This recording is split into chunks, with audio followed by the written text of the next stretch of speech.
Alright.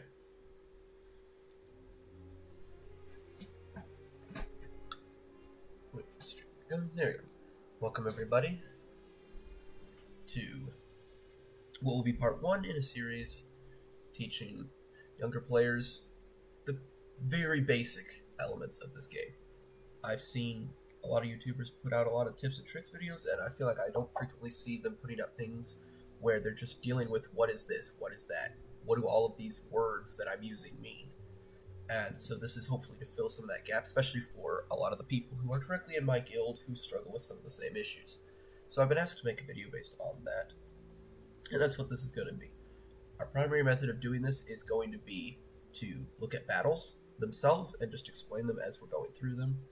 But one of the first things we are going to do is we're going to go over here to our collection, where we're going to say, oh, there you go. I look at my characters, and we're just going to look at what some of them are. We're going to look at some of the most basic things. So,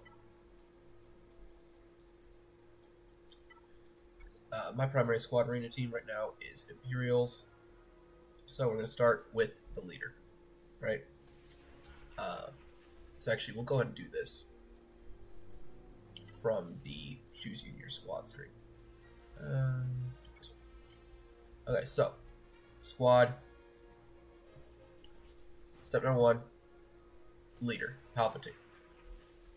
Firstly, looking at this screen, there's really 4 big places, right? So you can't see here, but there is his gear, which will appear right here and right here, right? And then the gear level down here. Because he's gear level 13, there is no more gear to be added to him, thus why it is not shown on this screen. Abilities, which are over here, and we'll explain those in a little bit.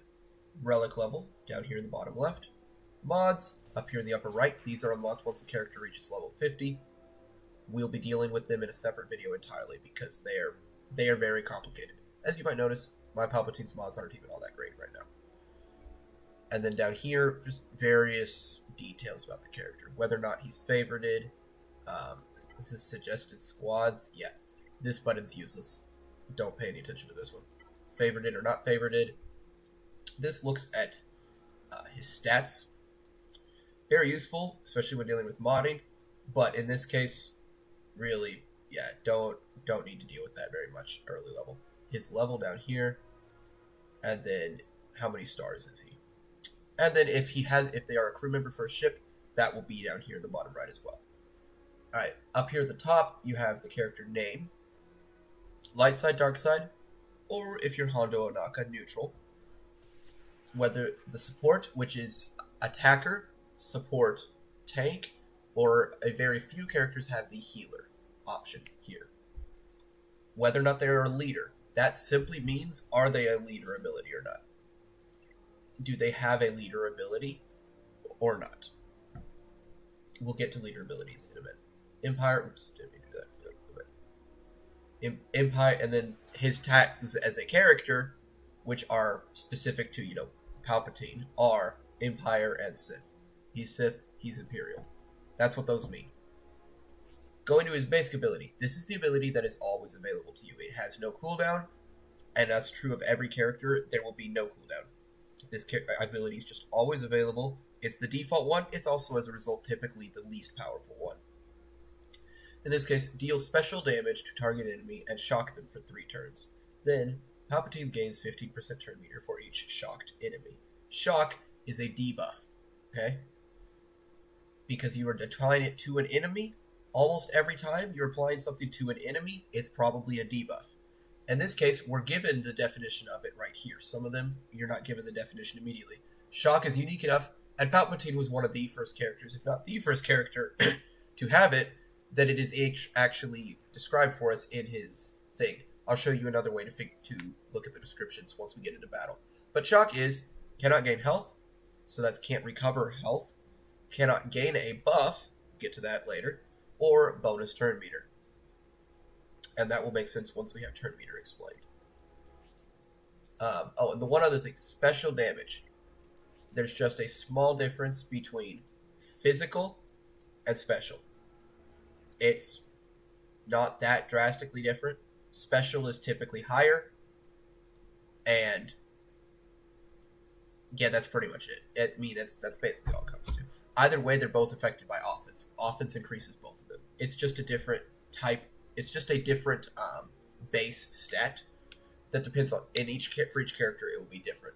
Special is, well, you might guess things like the force or whatever. And physical is like if I'm punching somebody. If my character is physically punching somebody, that's going to be physical damage almost every time, generally speaking. But physical damage, whether it's physical or special damage, really doesn't have to matter that much. Almost ever, you don't need to know. So, here we go. His second special, cooldown of 4, right here. Deal special damage to all enemies with a 70% chance to stun them for 1 turn. Stun is a debuff where you will miss your next turn, and while stunned, you can't assist, counterattack, anything like that. You are stunned, unable to do anything. Shocked enemies are stunned, right? So if they are shocked, in this case, already, such as by his first ability, then the 70% chance is bypassed. It's just an automatic, they will be stunned for 2 turns. Importantly, that doesn't mean that it can't be resisted by them. It just means that Palpatine will attempt to stun them. Most of the time that will go through. However, some characters may resist it. And their shock will then be dispelled. Then all allies will gain offense up for 2 turns. Offense up is a buff. And we'll deal with certain things like that. Each buff or debuff has a length on it. An automatic length. After which it is just removed. That is what is known as expired. That's a key word. If something says expired, buff or debuff expires, that is when the turn limit runs out. And that is based on, by the way, the character it is applied to, not the character that does the application. Unless otherwise stated. Let the Hate Flow, his second special, cooldown of 3. All other units means everybody. Teammates and enemies. Lose 5% health, and Palpatine recovers health equal to 150% of the total amount that was lost. Then he gains 50% turn meter for every shocked enemy. All allies will gain health steal up for 1 turn. The biggest thing about this is that it's a heal move. It's really good, but there's one other really nice advantage to it. It can heal other people too, not just yourself. Because of the health steal up, which is a buff, which means that when they deal damage, part of that damage is going to be turned into health for them. They are stealing the health of their opponents. If you have multiple shocked enemies, though, if you have more than one, Palpatine's just going to take another turn immediately after this one. So very good to think about that. Because you can just use it to reduce the cooldown of this ability, even if you don't need to be healed. We'll come to his leader in a moment. This is his unique ability. Always applicable, but it's passive. Unique abilities are always applicable, but they are passive. While Palpatine is active, so that one thing that this thing, when I say always applicable, this one defines that it is only applicable when Palpatine is alive. If Palpatine dies, he is no longer considered active. At the start of each enemy turn, they take damage equal to 20% of their max health for each of the following. They are shocked, meaning they have the shock debuff currently. They are a Jedi, meaning they have the Jedi tag. They are a rebel. They have the rebel tag. This damage cannot defeat enemies, so it's up to 60% of their max health. And Palpatine has plus 50% max protection by default. And when he inflicts shock, he gains an additional 5% max protection until the end of the encounter. Key difference between encounter and battle: if you defeat all the enemies and then more enemies come, and it does like the little transition wipe thing, and it says like 2 out of 2 or whatever, 2 out of 3, that's a new encounter, but it is not a new battle. So if something says end of the encounter, it is until you have defeated all current enemies. In most cases, encounter and battle are the same. However, in things such as assault battles or territory battles, they will not be. Or if you're doing light side, dark side battles and cantina battles, and there's a boss fight, those are 2 different encounters. Leader ability. Empire and Sith allies, so those with the tag, and because it says and, they only get this bonus once. So, for example, Darth Vader, who's both Empire and Sith, only gets this once. have plus 35% potency. Potency is the stat that determines how likely you are to land a debuff. So if I attempt to stun somebody, plus 35% potency, my potency is weighed against their tenacity.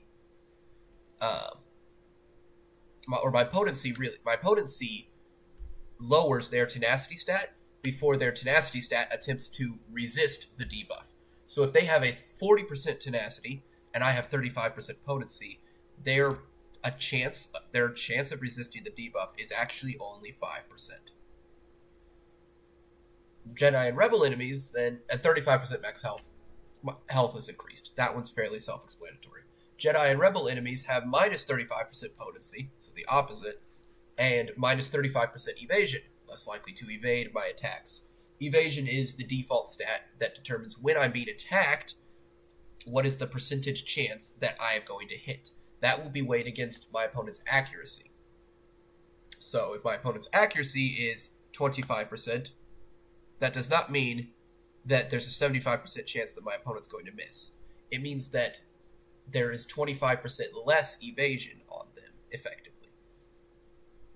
It's a little more nuanced than that. The same thing with potency, tenacity. But that is effectively the idea that's happening there. When an Empire ally, and this is the really big key here with his ability, when an Empire ally inflicts a debuff during their turn, they gain 20% turn meter. Turn meter is what determines who takes the next turn. When nobody has 100% turn meter, everybody will gain turn meter based on their speed stat until somebody has 100% turn meter. When somebody has 100% turn meter, they will take a turn. If multiple people hit 100% turn meter, it just picks one of them at random. That's what's known as RNG, random number generation. So whenever you hear somebody say RNG, it's basically the game has rolled the dice. There might be things changing the RNG. It might not be a literal 1-1. In this case, with 100% turn meter, it is. But in some cases, it might be a 75-25. Either way, it's still considered RNG. It's something you can't control. When a Sith ally inflicts a debuff during their turn, they recover 20% health. So Darth Vader does get both of these bonuses. He gains the 20% turn meter and 20% health for each debuff that he inflicts during his turn. Governor Tarkin, however, Grand Moff Tarkin, in this case, Grand Moff Tarkin only gains the turn meter. He does not recover health when he inflicts a debuff. When a debuff on an enemy expires, Empire and Sith allies will gain 5% turn meter. Key: expires, because there is such thing as dispelled. That's not expired, right? So when Darth Vader dispels debuffs with his lightsaber throw mechanic, that's not expired. That's dispelled. Those are different. So that's the leader ability. Key in this case, Grand Moff Tarkin has a leader ability right here.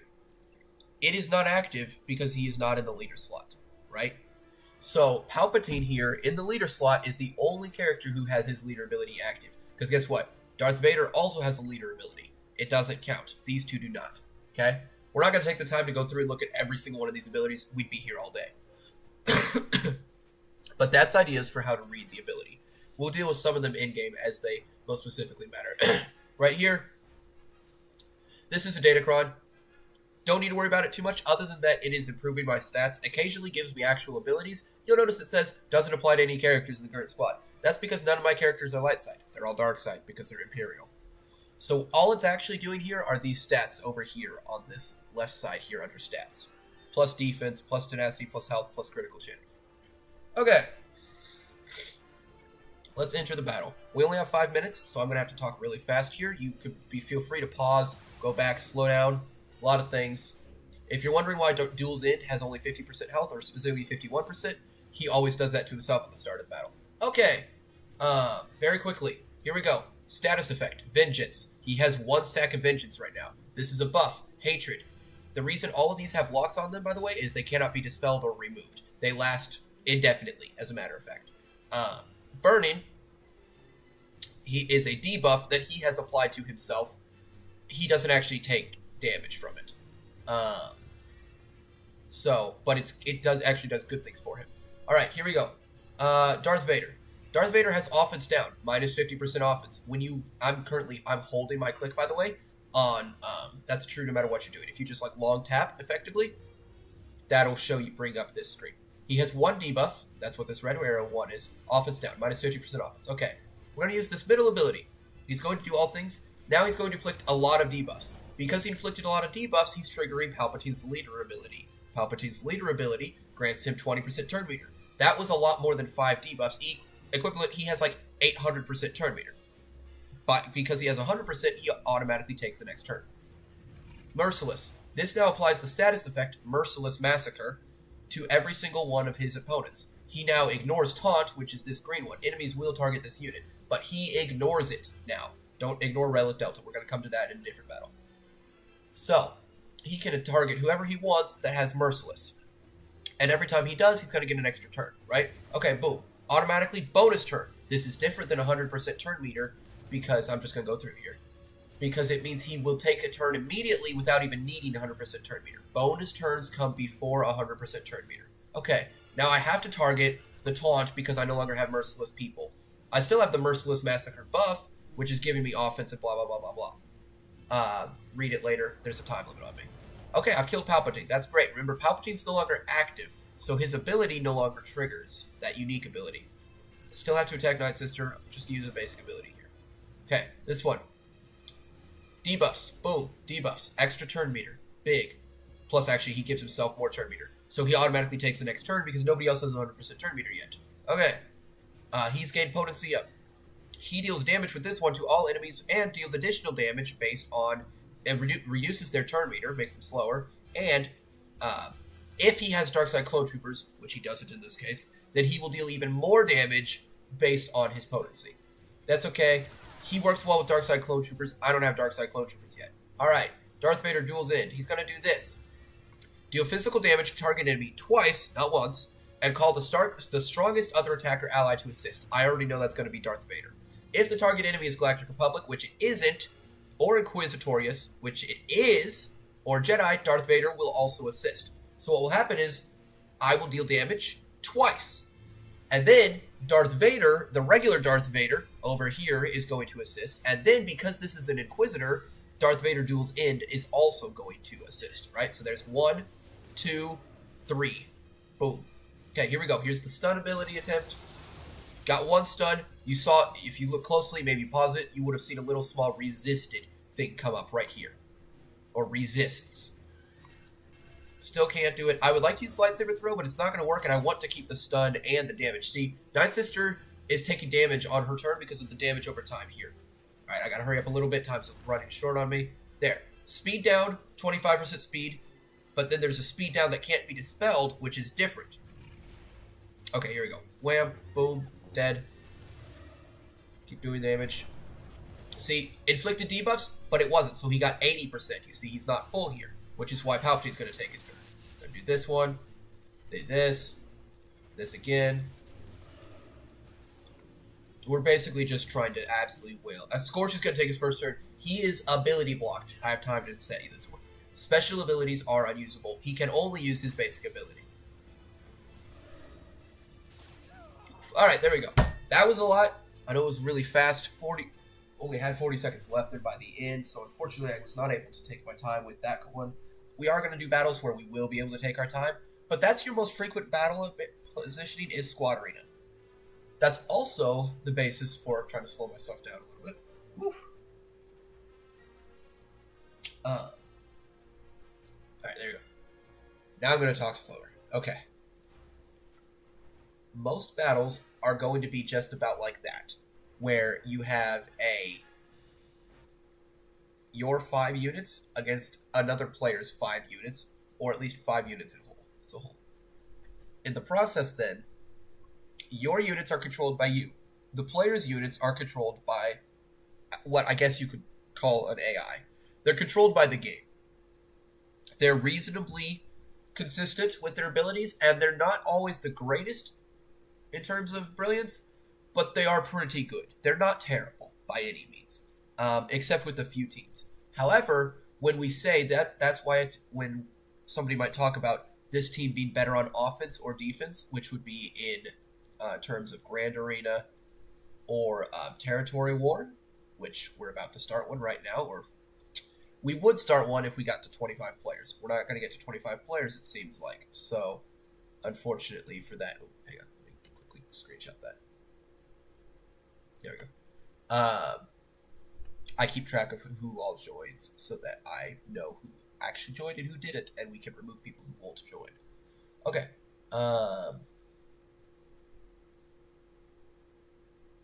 Trying to figure out what battle I want to do next. But anyway, offense, defense...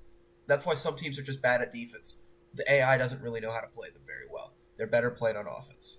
Some teams are just that way. Some teams, the AI plays it fantastic. Or it's just good enough that it doesn't actually matter. Those are teams that are great for defense. You'll hear that said. Some teams are good at both.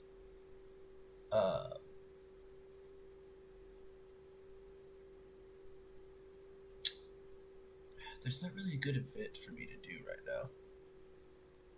None of these are battles that are actually going to take any amount of time. We need like this. We need an assault battle here. To be able to really properly show you guys those. I'll probably post like a secondary video when I do a second one of these, we'll probably handle assault battles. But you have the idea there. Buffs, debuffs, dispels, Conquest has time limits on it. All the campaigns are too easy for me right now. There's not really a whole lot of good battles for me to do. I guess I could do Colosseum. And in the process, you'll get a Colosseum strategy. Okay, so. Firstly, this is not a good squad by itself. The only reason this squad is any good at all is, I don't know why my characters aren't giving me the proper loaned levels. Let me take some steps to correct that. There we go. Okay. This is not a fantastic squad. It just isn't. But it's the best we've got for now, so we'll work with it. Season tactics. Each scoundrel ally. For each scoundrel allies gain these stats. There are 3 scoundrels. Mandalorian, Cara Dune, and Imbo are all scoundrels. So each of them will gain 15% max health, 9% max protection, and 9% offense. Not terribly relevant. It's just more stats. We'll go into battle because I don't have a time limit on this one, so I'll be able to do this. Okay, right off the bat, these are enemy. They're enemy controlled, but they're pretty consistent. They're always going to use that ability. That ability against the Tomb Guardians is the one that will dispel the buffs on you. That's not good. It dispels like taunt. It's very annoying. Use it wisely, right? So, Zev no longer is taunting because they dispelled his taunt. We don't want them to stun our... Right, so I'm reading their ability. So when it says stun target enemy, it's talking about my guys. I don't want them to stun any of these other people. I want them to stun Zev, if anybody.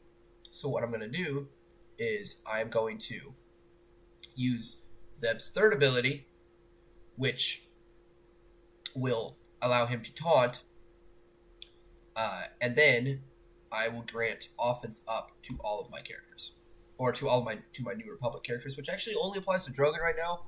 That's a bug. That is a glitch. It should be applied to Cara and to Zev as well, which is part of the sad thing. It's actually not any effective because Drogon doesn't actually do like any damage himself, because his whole goal is to support. So what he's going to do is he's going to put Keen Stratagem on Beskar Mando. This will increase Beskar Mando's offense by 25%. And also his potency. His potency is really not that relevant. His offense is what matters. Also, whenever Drogon uses that ability, it is a healing ability. Alright, we're going to use Imbo. Some helmet throw here. He's going to deal physical damage. Then he's going to deal bonus damage equal to 35% of his max protection, which is that light blue bar here. Green is health, the dark blue is turn meter, and the light blue is protection. The letters are just keybinds so that I could push different buttons instead of having to click everything. But I'm clicking things because I want you guys to see what I'm doing. We're going to look at the ability enemy right here. Enemy turn tracker. This could be pretty much ignored. If you take 10 more turns, bad 10 turns in a row, bad things happen. That's not going to happen. It doesn't happen. Armor plating. Damage received reduced by 25% per stack, but lose 1 stack when damaged by an attack. Also, there's a limit of once per attack. Damage over time, it will take damage every turn. So it has 2 right now, so it's taking 50% less damage. It's still worth it. Then Imbo will lose, but then he'll deal bonus damage. Then Imbo will lose 50% of his protection, so he's going to lose 50% of his light blue bar there. See, so he lost damage, but he also did a pretty good amount, so it was worth it.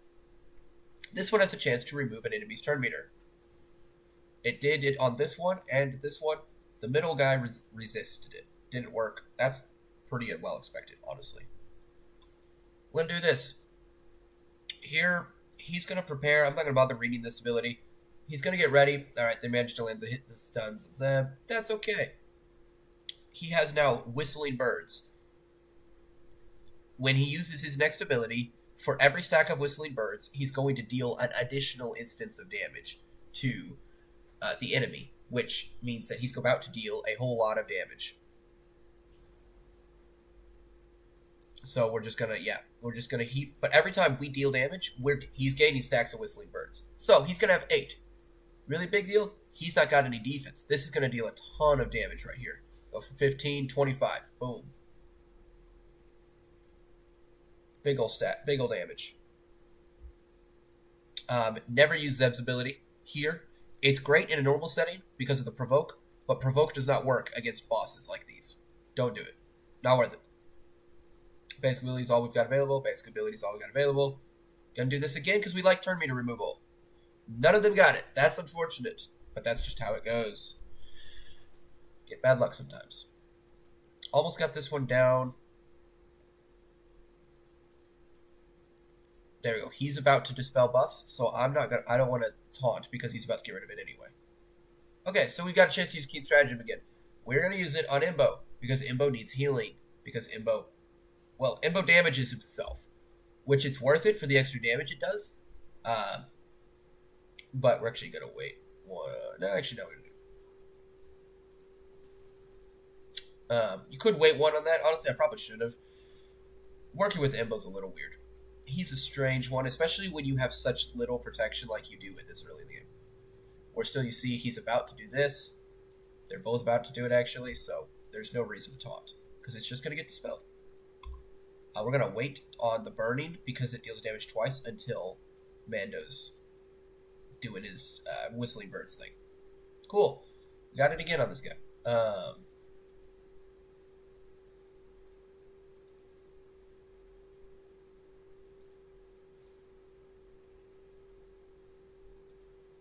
Okay, Whistling Birds. Goal now, deal as much damage as possible. Or more specifically, hit the enemy as many times as possible. Okay.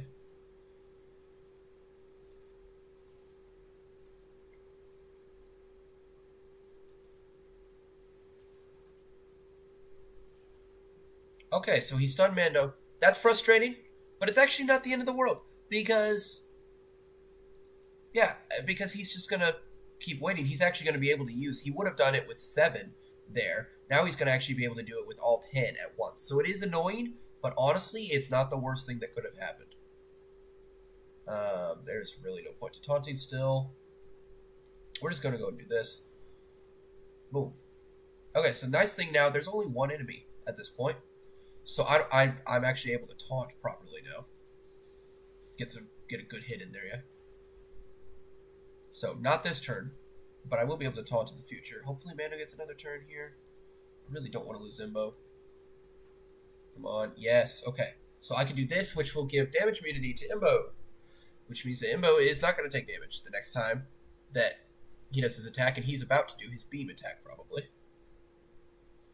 They all have Keen Stratagem, so I'm going to choose Zeb. They're all going to attack here, which is actually going to be great, because it's going to do so much damage. There. Imbo survives. I'm not going to use the helmet throw because I really want Imbo to keep living because he's really about to die. Okay, so now I can actually do this. And I'm actually just going to give defense up because the offense up isn't any good. Yeah, we'll do this again. Just keep smacking him. Hit him as many times as possible again here. Alright, 6, right? Perfect. 7, 8, 9. That'll work, right? 9. He doesn't have any defense. That's going to be a lot. Boom, 93%. Still nobody has died. That's really big. In fact, it's actually kind of amazing that nobody's died yet. We're going to get another heal off here. We're going to choose Kara because she heals even more if you choose a Rebel with that ability. Now that everybody has it, then you're just trying to use the heal as much as possible. I'm going to be honest, guys. I might be able to beat this.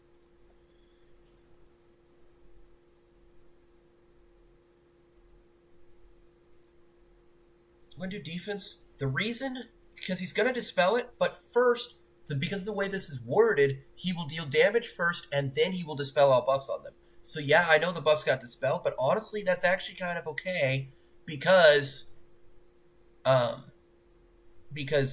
dealt it prevented Drogon would have probably died. Basically, is the key there. I'm going to protect Imbo again, mostly because I want the heal. He's not actually protected anymore, but I wanted the heal.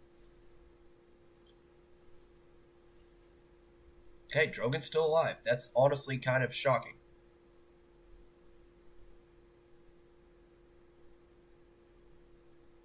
I'm trying to figure out how I want to handle this. Yeah, let's do it. It's weird when you get to the very end here. Stuff starts to get really weird with trying to make decisions. But I think it probably doesn't matter, honestly, anyway. I'm really, really close to getting a win on this. In fact, this might do it right here. Yep, okay. There we go. There's a win. So there's a win thinking about various parts of strategy. One thing, if you've got questions, especially if you're in my Discord or in the comments of this, let me know. If there's something that you're seeing me do, you can't understand why I'm doing that, or there's some, buff, debuff, some term that you're not getting, that I'm saying, by all means, let me know, please. That's actually really good for me that I beat that. That's actually huge.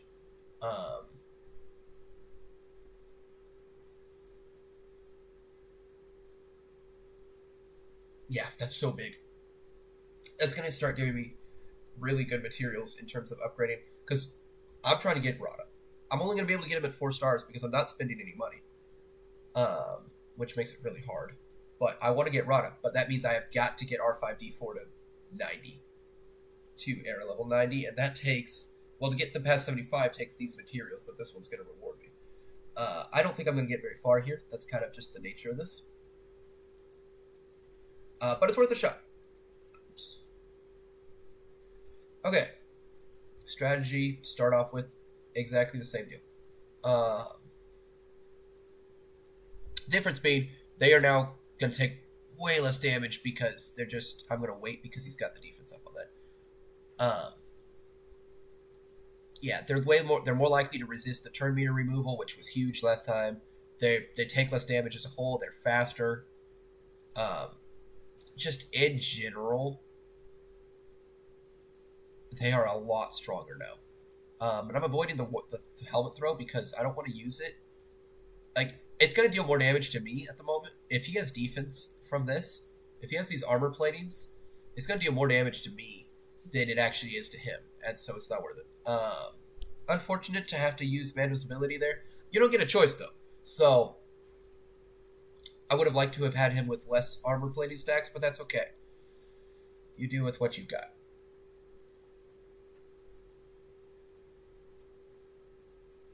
Still not being totally successful with the art removal. 11%. I mean, if we could get even to 30%, it would honestly be pretty incredible. Gonna do this.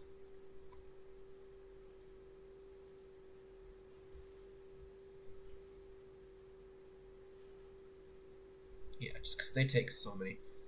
It's gonna be worth it. Yeah, because it's gonna do 3% there because he doesn't have any damage stacks, right? So yeah, it hurts me, but it does a crazy amount of damage as well. So it's just about timing with Imbo's helmet throw. Once you're at an upper level, when you're at a level that you're about to beat, doesn't matter. Gonna do this. I want to keep Imbo alive. We'll use Whistling Birds again later, because Mando's gonna survive way longer than Imbo is by nature. Imbo just doesn't have the level of defense that Mando does. Not to mention Imbo actively hurting himself does not help that at all. Zeb's actually taken a beating here. I guess it's not all that surprising.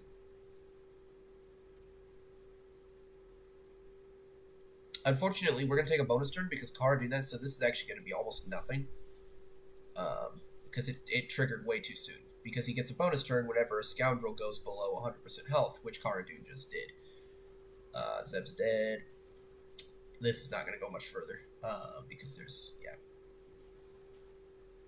The heal is good. We'll get to 30% probably. Probably. I should definitely guard that with a probably. Maybe. I don't even think it's a maybe anymore. Okay, no, we get it. Okay. The reason that matters, at 10%, you get another set. The first time you reach every 10%, you get rewards. Only the first time. But if I couldn't even get to 30%, then yeah, it would not be. It'd be annoying to get to 29%. So I get 3 sets of that reward. That's nice. That's a lot. That's actually a pretty decent amount of that here. And I'm actually a really high rank considering. I mean, there's a lot of people with way higher score, obviously. But, like, I mean, this is a dramatic... I forgot to do it yesterday. This is a dramatic improvement over, yeah, those days. So, we'll see where I end up. But, I mean, I'm all the way up here right now.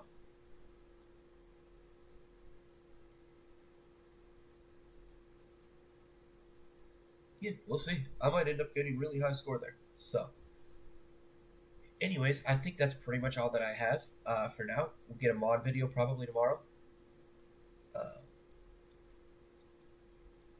But yeah, so let me know in the comments, in the Discord, what further questions you've got. Following the mod video, we might do a part 2 based on what you guys say and think about this one. What else you guys would like me to explain. Also, if you guys have like specific questions that you don't even need a video for, you just want to ask, hey, what does this character do? Or when this character's ability says this, what does it mean?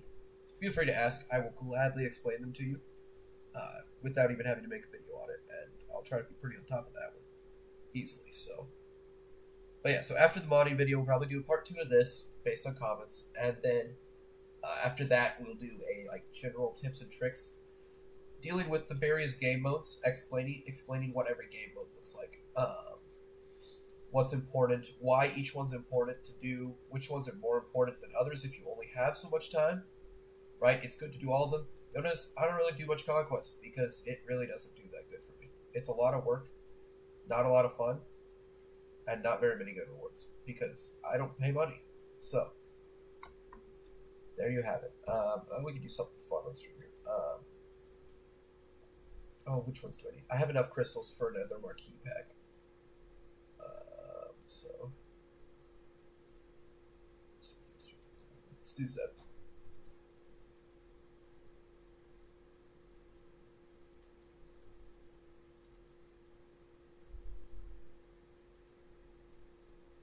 How many do I get?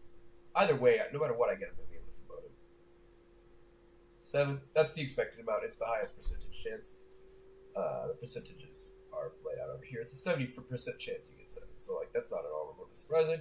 Would be cool if I got something higher, but it's not at all surprising. Either way, that's good. Because they have to be 4 stars. You have to have every character 4 stars in order to get Rada. So, actually, if you look over here in the journey guide, this will be part of my tips and tricks video when we get to that point. Although it could also be part of part 2 of this video. What is Rada? There he is.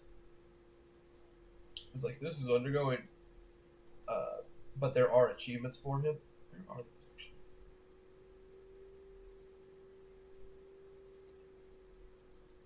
I actually have no idea where those achievements are. So, yeah, surprise, I guess we'll figure that out. I don't know why it's tracking that, but it is. Oh yeah, guys, one of the biggest things you can be doing to improve in Coliseum especially, be doing these stuff. Do these things. I can't do this right now because we don't actually have a raid active. This one just opened, so I'll be focusing on that fairly soon. Do these so that you can get these materials, right? You don't, obviously you can't do the plus ones, but if you do all of these and you're doing all of your daily quests every day, because these give you episode points as well, as does this gives you. Getting this last one specifically gives you a lot. 1,600. Doing those every single day. And the episode quest, there's a new one every day. But they're available. Once they unlock, they're available for the rest of the time. But doing all of those, getting these levels, if you do all of those, you don't actually have to pay any money. You will be able to get to this level. Which is good, not only because it's a lot of currency and things to upgrade these era characters, which whether or not you're going for Rada, the characters unlock at a higher level. You will get the characters at a gear level based on how high you upgrade them in their era level. So it's always good to be doing these. This stuff, episode currency, very useful. We'll talk about that later. Omicron's incredibly useful, very hard to get, absolutely worth trying to fight to get to them. Relic materials. These are not easy to get either. So, well worth it to be working along this track. And of course, at the very end, you have a lightspeed token. Right? It's only 4 stars, Relic 1. It's not the crazy amount if you're on the cheap end. You get an even better one if you're in the episode pass. You get both. You get the bad one, and you get a good one because it's 5 stars, Relic tier 3. Which still isn't that great, but it's not bad. But either way, it's a lightspeed token. Saves you a ton of work. Because it is... Relic tier 0 is hard to get to. It takes a long time to upgrade a character that way. So to be able to just skip a character all the way there, especially, like, for example, the Geonosians make a really good team. They make a really good team. Droidica, Magna Guard, Ventress. These are unnecessary for getting General Anakin Skywalker, who's one of the best individual characters in the game. So those are also very helpful. And then at the end, it's just every extra level you get bonus rewards. So, there you go. There's a fair few tips, plus quite a few bonus ones towards the end. Let me know what else I can answer for you. What comments are important. Let me know in the comments what questions you've got. What I need to explain, especially if there's specific areas that are like, I don't know what a fleet battle is. I don't know what Grand Arena means. Sorry. Whatever it might be. Shipments. I need help. What do I buy in shipments? That's complicated. Let me know in the comments in the Discord, and I will try to answer those as best I can in either immediately directly to you or in another video. But for now, that is all. So I will see you all later.